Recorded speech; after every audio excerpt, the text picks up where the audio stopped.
What's up, everybody? It's your boy DFS Jimmy, bringing you another edition of the Fanshare Sports Early Week Course Preview. This week, we are leaving California. We are leaving the coast. We are heading inland and to the desert. Welcome to the Valley of the Sun, ladies and gentlemen. It is the Waste Management Phoenix Open on tap this week. One of the rowdiest events on tour, actually the rowdiest event on tour. A week-long party in the desert should be set for just an absolutely awesome event. One of my favorite events of the year, one of my favorite places in all of the world to visit. Love the desert, love everything about Phoenix. Lived there for several years, so big fan of this event. Really fired up to get into the tournament this week. Before we get any further, last week, big shout out, congratulations to Justin Rose, world number 1, overcoming his club change, as well as change all the clubs, including the driver, new Hamana irons, and gets notches a win at Torrey Pines. Saw a tweet from Pat Mayo yesterday. It seems that Justin Rose does very well on U.S. Open courses. Go find that tweet if you guys care. But Justin Rose put on a clinic last week, as did Bryson DeChambeau on the European Tour. But this week, shout out to those guys. This week, let's move on from last week. Bit of a carnage week. Sort of Torrey Pines is a weird event with the two courses. We only have one course to deal with this week, finally, and it is TPC Scottsdale, as you see behind me. This is desert golf. Tom Weiskopf designed this course way back in the 80s. 7,200 yard par 71. Only got 3 par 5s this week. Got some really tough long par 4s. 68 bunkers on the property here. As you can see behind me, not only do you have some large bunkers that guard the greens, specifically right here on the one behind me, but you also see the large wasteland areas that are, very prominent throughout all of desert golf designs. A lot of native area, a lot of wasteland, things like that. Premium is on driving a bit this week, in the sense that, you do have to kind of find the short grass, or at least stay out of the native area and stay out of the water hazards here. There are 3 of them.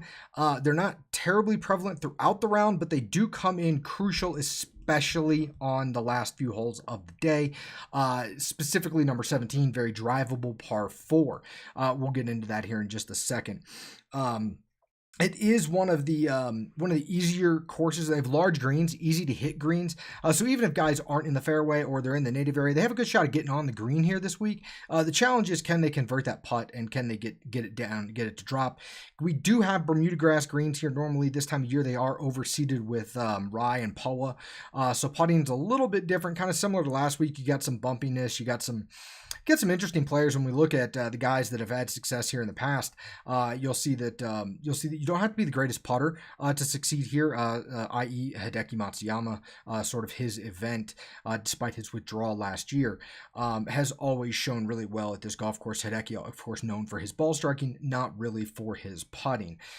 So if that's sort of the prototypical type of player that people think of when they think of this course, this event, he has dominated here year in and year out, again last year, except for his withdrawal, dealing with that hip and hand injury all through 2018. So yeah, let's dig into the scorecard. We'll take a look at some of the players that have had success here. We'll round it out, and we'll get you guys out of here and hopefully get you prepared for a really great week of golf. Again, love this golf tournament, love this golf course, love this whole event, everything about it. One of my favorites of the year. I know a lot of the guys in the DFS community make it a point to get out to this event because it is such a fun event.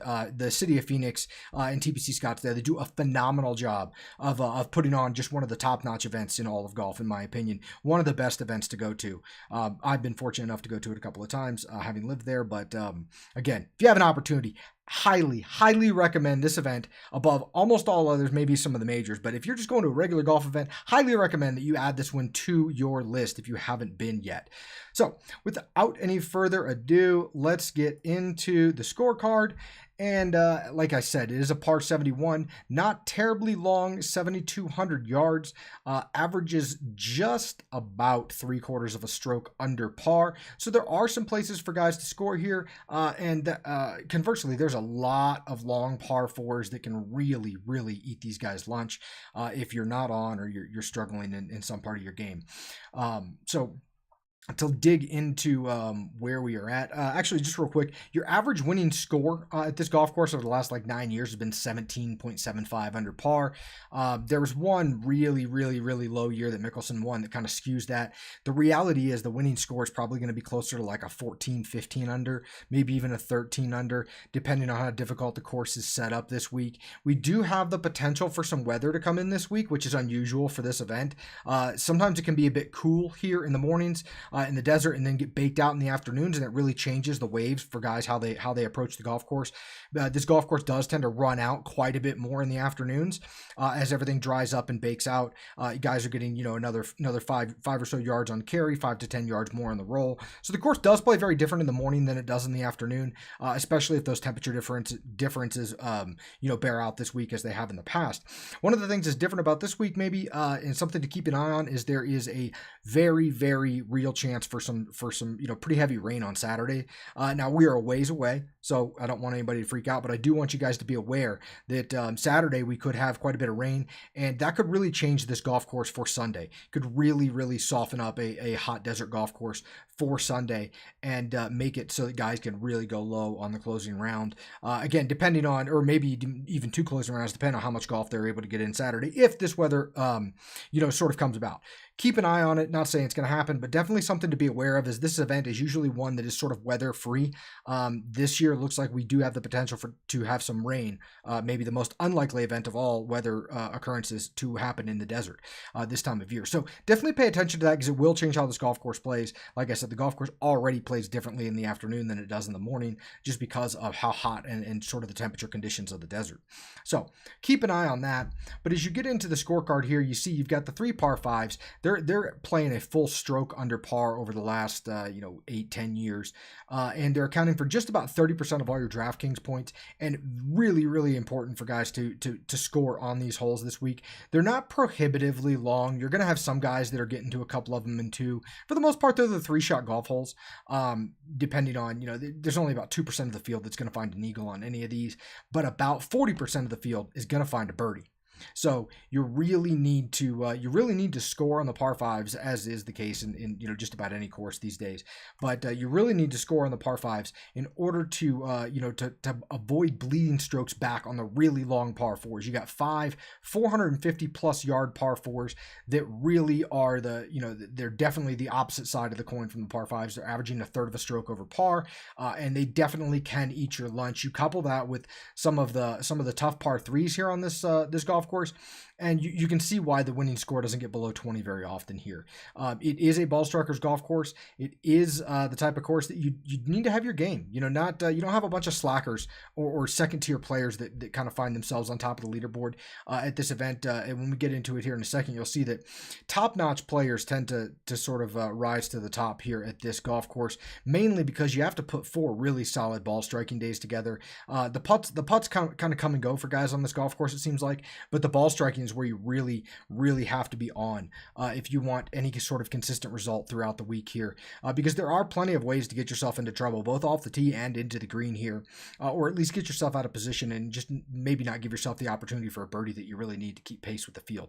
So ball striking is going to be really important for us this week. As you see the rest of the breakdown, nothing too crazy. Your average approach distances are this is a little bit skewed because of the 3-shot par 5s, but you're going to see some longer approaches on this golf course this week. I think the 150 to 175, the 175 to 200 are going to be your key ranges you want to look at. Again, ball strikers golf course, and again, I think that's going to be backed up when we look at some of the guys that have had success here at this golf course. They all tend to be really strong long iron ball strikers. They tend to be able to put the ball in the fairway off of the tee as well.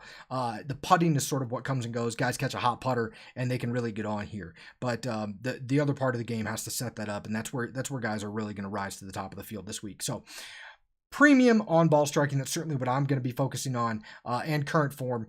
Interesting note, if you guys follow Kenny Kim on Twitter, definitely check out some of the stats that he's put out the last couple of days relating to this event and where guys have finished previously at Torrey Pines. But basically, if they played well, they carry that momentum over into Phoenix, is the short version of his couple of tweets. But definitely check that out. Give Kenny a follow if you're not already following him at KendoVT. Really, really sharp dude, host of the Fantasy Golf Degenerate. So definitely check out some of his stuff. But Otherwise, guys, it really is a ball striking golf course. Not going to dig too much more into any of this. The holes that are really going to present guys problems, as you see in the red, the 18th is very difficult. The 11th and 12th, and the 5th and the 7th are going to be the holes that really jump out for these guys. And you notice that a couple of those are par threes. And like I said, the par threes can dictate, sort of success here at this golf course. And a lot of that has to do with the fact that long iron ball striking is going to come into play with them. So.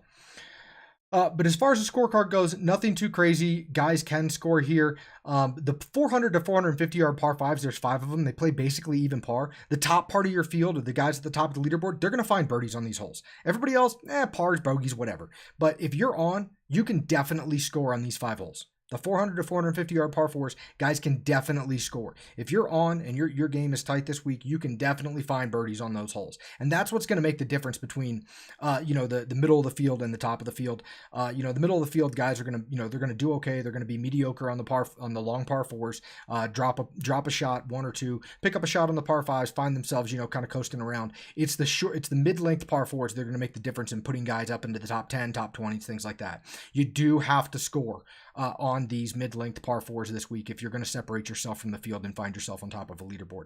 So that's where you want to focus, along with the par fives. Obviously, the long iron ball striking is sort of what we're trying to capture with the long par fours, and guys that can avoid dropping a shot there by being crisp with their long irons this week. So moving over to guys that have had success on this golf course before, I like to use an adjusted average, and this is just golfers, their finishing position for the last 5 years, sorted by adjusted average. So that's factoring in if they haven't played, I give them a 50. If they missed the cut or withdrew or whatever, you get 100.